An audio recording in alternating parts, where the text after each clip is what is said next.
Lijafatisa rin becho, jamutu rin salawi, the nafi alo to it. Lijafatisa rin becho. I'm Mortada Yasin, journal of Touba, Los Angeles, by the blessing of Surin Becho. And I'm a chant to come. The chant is something special. It was surreal.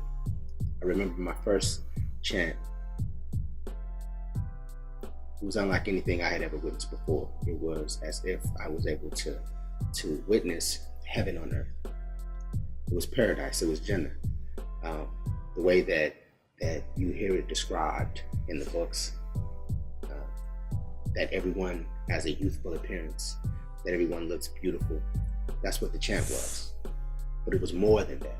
The chant was the mercy of Allah, the compassion of Allah, the love of Allah, so deeply immersed into not just the room, but it would exude from everyone. It was almost as if everyone in the room had a light that was coming out of them.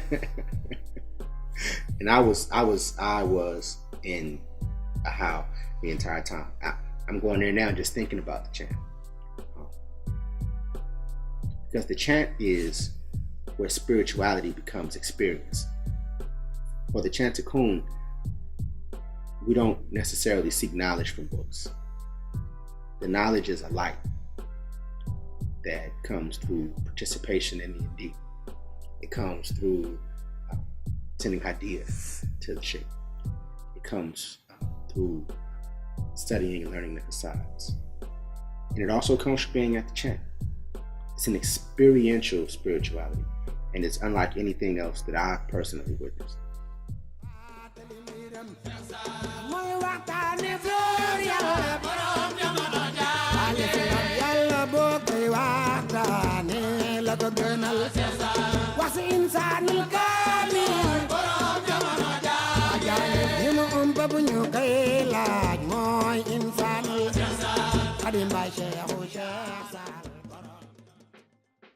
It has so much healing in the chant. There's a level of love and beauty and gratitude that reaches the depths of your core, the depths of your being, that you can't get anywhere else in society.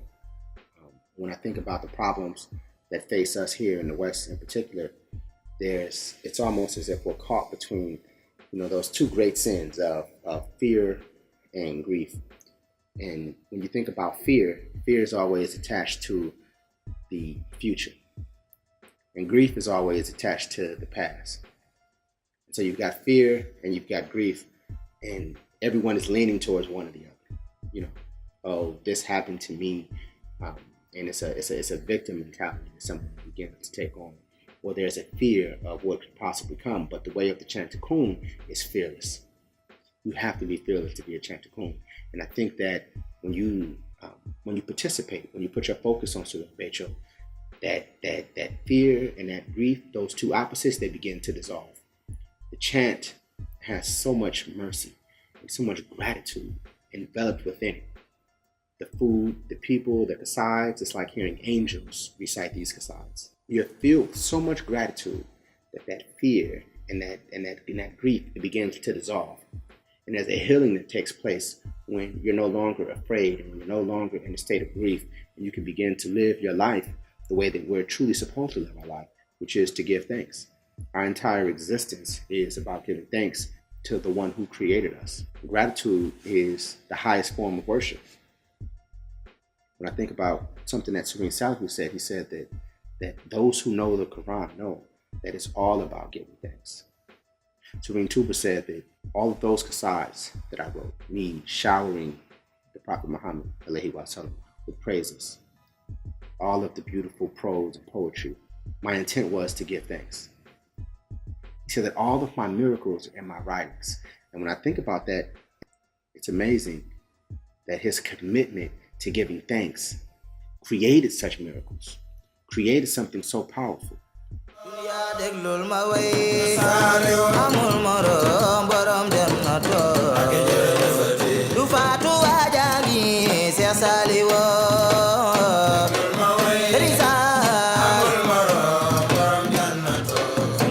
Risa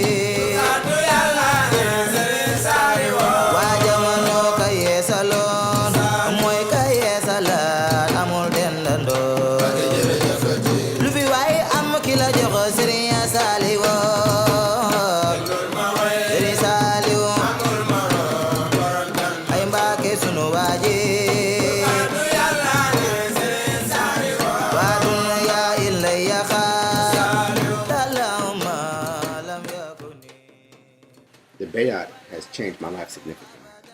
Um, Before taking the bayat, I had certain goals, certain aspirations.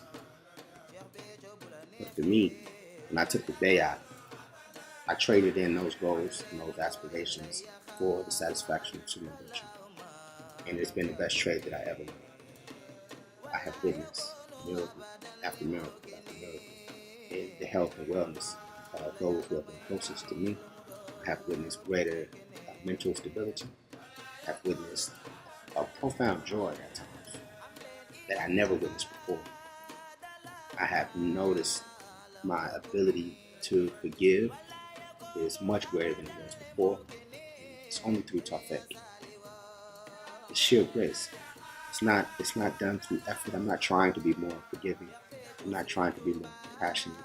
I become more forgiving. I become more compassionate the more that I focus on Surrender, the more that I try to exude and embody the characteristics of Surrender and those who love Surrender most.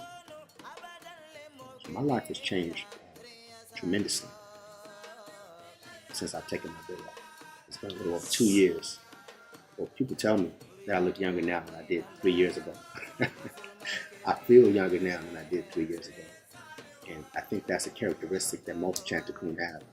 They have this eternal youthfulness. Even some of the older Taliban, they have this eternal youthfulness, this beauty that radiates within them. There's a luminosity that comes to those who love Surrender. So I'm grateful.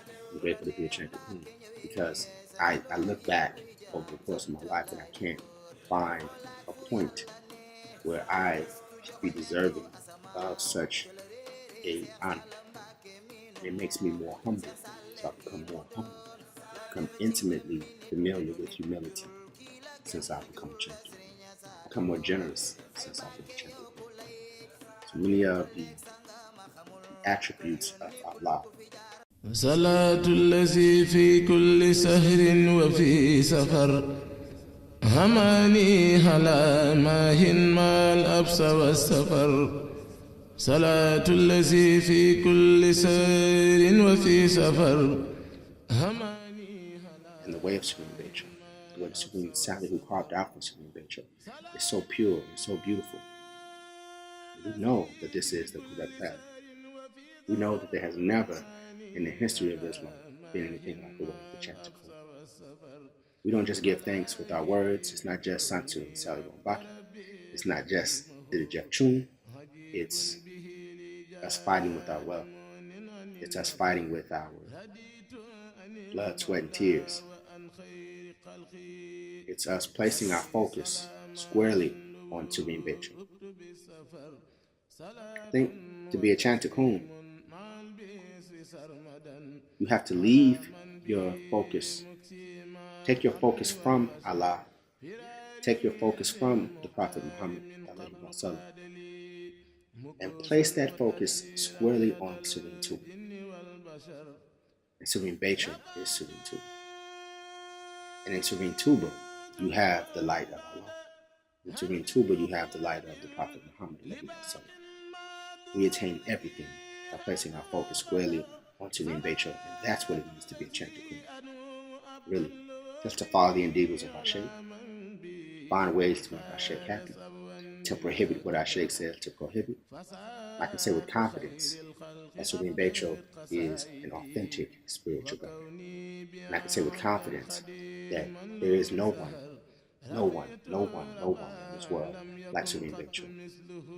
What Serene Betra did as a Taliban to Serene Salihu or Serene Salihu is unprecedented. There was never anyone like Serene Betra in the history of Islam.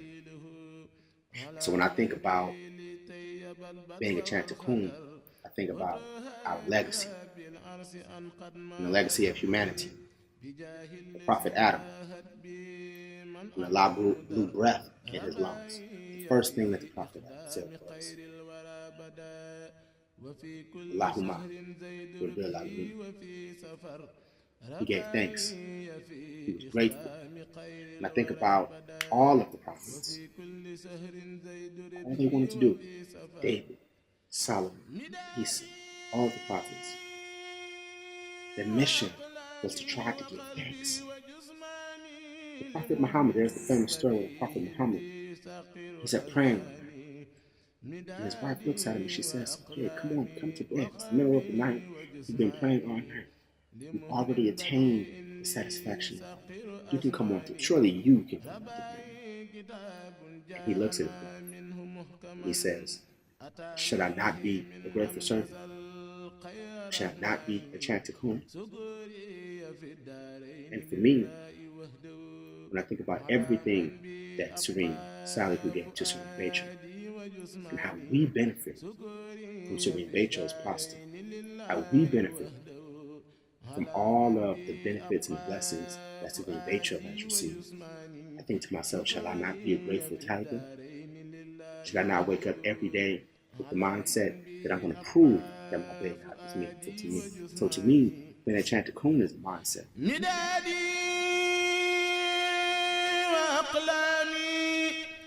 وقلبي وجسماني لمعلن ري من واسع خير رحماني مدادي وأقلامي وقلبي وجسماني لمعلن ري من واسع خير رحماني مقالي ونياتي وفعلي لومهن ولي جاد بالإسلام